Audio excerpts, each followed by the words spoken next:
영상이 좋으셨다면 좋아요 꼭 눌러주세요. 감사합니다.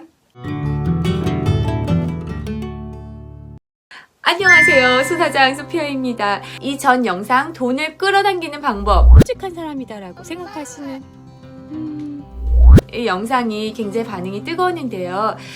제가 그것을 끌어당기기 위해서 노트를 사용한다 라고 말씀을 드렸는데 많은 분들이 빨리 알려주세요 그러셨어요. 네, 그래서 영상으로 담아보려고 합니다.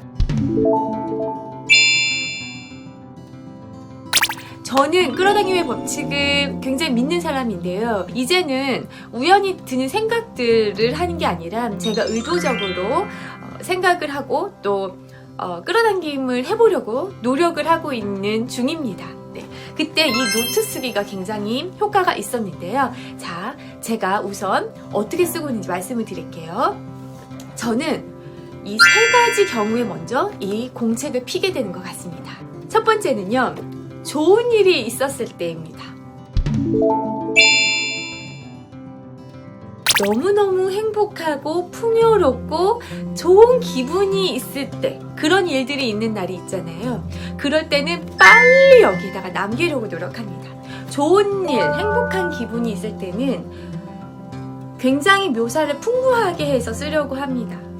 다음에 읽었을 때도 그때의 기분을 고스란히 느낄 수 있도록 그것을 목적으로 좀 풍부하게 자세하게 써 내려가는 편이고요. 요 최근에 쓴 내용 중에 그런 사례는 뭐가 있냐면 레버리지 마스터 과정을 딱 오픈하자마자 마감이 되고, 제가 드디어 경매 과정을 개설하였고 이 소식을 전해드리러 왔습니다. 유튜브 마스터 과정을 오픈하자마자 마감이 되고, 여러가지 유튜브 채널에 대한 고민을 갖고 계신 분들, 소사장 소피아가 만든 유튜브 마스터 과정에 함께하세요. 너무너무 기분이 좋고 행복해서 여기에 글을 쓴 게 있어요. 연말에 제가 호캉스를 하면서 쓰는 모습은 영상에도 제가 담아뒀죠.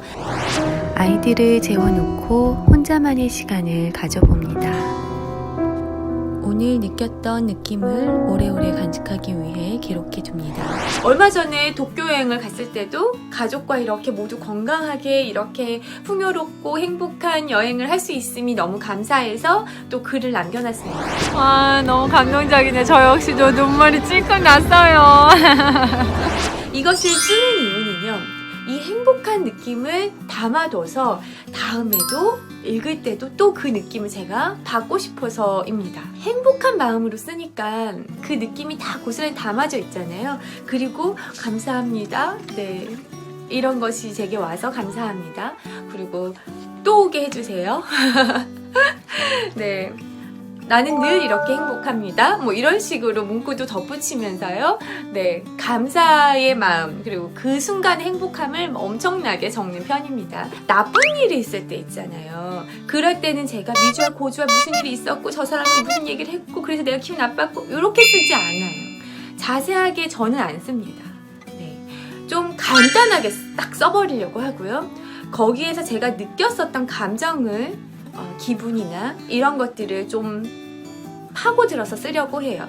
왜냐하면 중요한 거는 이런 일이 있었다는 것을 제가 오래 기억하고자 하는 것이 아니라 이 일을 다음에는 반복하기 싫고 이 일을 또는 좋게 해결하고 싶은 것이 더 목적이잖아요. 그럼 목적에 맞는 글을 써야 되기 때문에 어떤 감정이었고 그래서 그거 들여다 보려고 하는 거죠. 왜 이렇게 느꼈을까? 왜 진짜 정말 내 깊은 마음은 무엇일까? 겉으로는 이렇게 표현했지만 그 뒤에 있었던 나의 속마음은 정말 무엇이었을까? 그 타인의 말이 이랬는데 그 말의 뒤에 있었던 그 사람의 진짜 심리는 무엇이었을까? 뭔가 이런 식으로 자문을 하면서 씁니다. 나쁜 이야기를 계속 자세하게 써놓으면 다음에 읽었을 때 그게 딱 떠오르지 않을까요? 저는 나쁜 일은 빨리 잊어버렸으면 좋겠기 때문에 자세히 쓰진 않는 편입니다. 계속 쓰고 제 마음을 들여다보고 계속 분석을 하면은요, 결국엔 그것이 내가 해낼 수 있는 것이고, 그리고 이게 별게 아니었고, 이게 원인으로 들어가니까 이거였구나, 이런 이제 뭔가 이렇게 원인을 알게 되면서 해결을 할 수 있게 되더라고요. 그러면서 좋은 것, 내가 그러면 원하는 건 뭐였을까? 이렇게 하면 좋지 않을까? 뭐 이런 식으로 이렇게 글을 이렇게 이어가면서 마지막에 해피엔딩으로 네, 희망찬 이야기로 마무리를 짓는 거죠. 그러면 처음 쓸 때는 우울해서 폈지만 끝날 때쯤에는 다시 기분이 좋아져서 책을 탁 덮게 됩니다. 두 번째는 제 자신에게 굉장히 자문을 하면서 봅니다.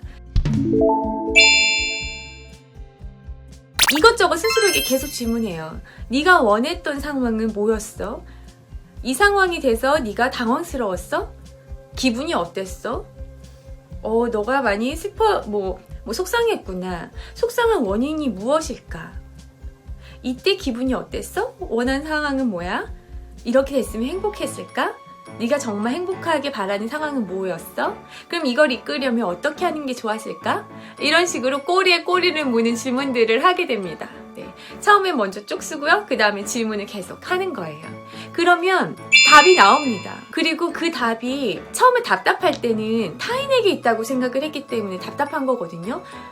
답답한 거죠. 내 마음을 몰라주니까. 근데 계속 쓰다 보면 결국엔 그 답이, 해결책이 내 자신에게 있음을 알게 돼요.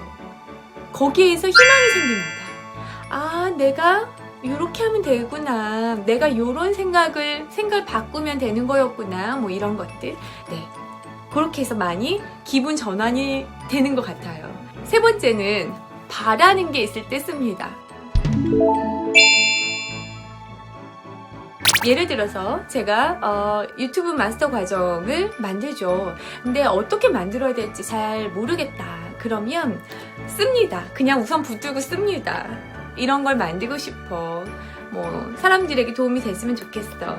하지만 나는 시간적으로 많이 여유가 없어. 등등등 여러 가지 쭉쭉 써 내려갑니다. 좋은 방법을 주세요. 내 안에 좋은 방법이 이미 있을 텐데 그게 나올 수 있도록 기도합니다. 제가 바라는 것을 쓰고요. 어떻게 보면 제 능력 밖의 일들이 있을 수 있잖아요. 어떤 아이디어나 또 아니면 어떤 타인과 연결이 되어 있는 것들, 그러니까 계약 사항이나 누군가와 같이 협력을 한다거나 이런 것들을 온전하게 저에게 달린 게 아닐 수도 있잖아요. 그럴 때는 또 맡겨야 되는 게 있기 때문에 맡깁니다. 네. 제가 원하는 상황을 그리면서 써 내려가고 또 원하는 상황을 이제 거기에 덧붙여서 써놓는 거예요.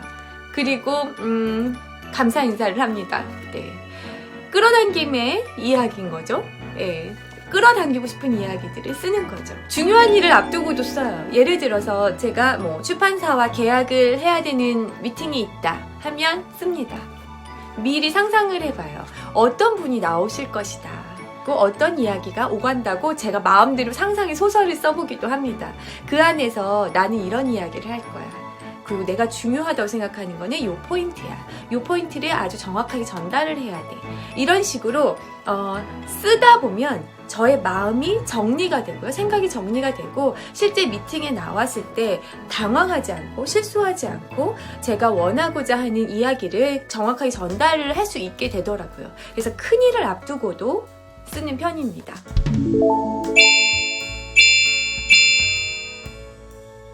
이렇게 한 3가지 정도로 나눌 수 있을 것 같아요. 주로 제가 이 노트에 쓰는 거는 그렇게 되는 것 같습니다. 여러분 좀 도움이 되셨나요? 네, 영상 한 편으로 말씀드리기에는 겉핥기식으로 말씀을 드린 부분이 있을 수밖에 없는 것 같습니다. 네, 하지만 도움이 되셨기를 바랄게요. 이 영상을 보시고 더 궁금하신 점 댓글로 달아주시면 제가 후속편 영상 조금 더 자세하게 들어간 영상을 한번 만들어 보고요. 예시 문구를 좀 읽어드리는 것도 도움이 될 것 같네요. 지금 찍고 보니까요. 네, 다음에 또 그럼 영상을 제작을 해보도록 하겠습니다. 여러분의 행복하고 자유로운 삶에 실질적인 도움이 되는 그런 내용을 가지고 다시 돌아올게요. 여러분 안녕!